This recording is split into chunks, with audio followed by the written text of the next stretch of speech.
ইরানের গোয়েন্দা মন্ত্রণালয় জানিয়েছে তারা সম্প্রতি ইসরায়েলি পারমাণবিক স্থাপনা ও বিজ্ঞানীদের সঙ্গে সম্পর্কিত কৌশলগত ও সংবেদনশীল নথি সংগ্রহ করেছে।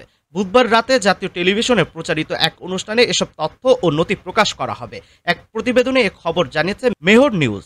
ইরানি টিভির প্রতিবেদনে বলা হয়, গত জুন মাসে গোপন অভিযানের মাধ্যমে বিপুল পরিমাণ নথি, ছবি ও ভিডিও সংগ্রহ করে দেশে আনা হয়। বিপুল সংখ্যক নথি নিরাপদে পরিবহন নিশ্চিত না হওয়া পর্যন্ত খবর প্রকাশ করা হয়নি। জাতীয় টিভির প্রতিবেদনে জানানো হয়, নথিগুলো সতর্কতার সঙ্গে পরীক্ষা নিরীক্ষা করেছে ইরানের সংশ্লিষ্ট কর্তৃপক্ষ।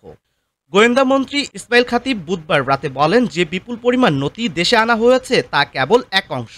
এতে জায়োনিস্ট শাসন ব্যবস্থার পূর্ববর্তী ও চলমান পারমাণবিক প্রকল্প, পুরনো অস্ত্র সংস্কার, যুক্তরাষ্ট্র ও ইউরোপীয় দেশগুলোর সঙ্গে যৌথ প্রকল্পের তথ্য, প্রশাসনিক কাঠামো ও সংশ্লিষ্ট ব্যক্তিদের নাম অন্তর্ভুক্ত রয়েছে।